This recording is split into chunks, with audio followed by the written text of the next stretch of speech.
চলে আসলাম শ্বশুরের গাছের আম বাগানে। দেখো কত সুন্দরভাবে আম ধরেছে। আমার কাকি শাশুড়ি আম পাড়ার জন্য রেডি। সে আম মাখা খাবে বলে বলছে, বৌমা আম মাখা খাবো, আম পেড়ে আম মাখা করো। আমার কাকু শাশুড়ি বলছে আম পাড়ো। তো আমি এবার আম পাড়ার জন্য রেডি, বলছে এটাই পারো। এই বলে আমি টুক করে আমটাকে পেড়ে নিলাম। দেখো অনেক বড় বড় আম। আমগুলোর নাম কি আমি সঠিক জানি না। এই আম যখন পাড়া হয়ে গেল শাশুড়ির হাতে দিলাম, দেখো এখানে এটা আমার ভাগ্নি আম মাখা রেডি। তো আমার শাশুড়ি এটা আম মাখা খাচ্ছে। মুখের যা একটা সৌন্দর্য বৃদ্ধি পেল না। এভাবে আমার শাশুড়ি আবারও চাচ্ছে, কেননা তাকে অনেক ভালো লেগেছে। এবার আমার কাকি শাশুড়ি একটু চাচ্ছে আমিও খাবো, আমাকে একটু দে। তো আমার ভাগ্নি তাকেও একটু দিচ্ছে। দেখো আম মাখা খাচ্ছে আমার কাকি শাশুড়ি, অনেক মজা করে খাচ্ছে সে। করছে অনেক টেস্টি হয়েছে, অনেক ভালো হয়েছে।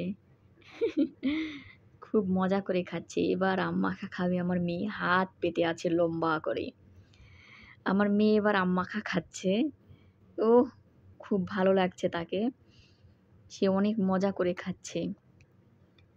আম মাখা খাচ্ছে আমার মেয়ে। সে কয়েকদিন থেকে বলছিল, মা আমি আম মাখা খাবো, আম মাখা খাবো।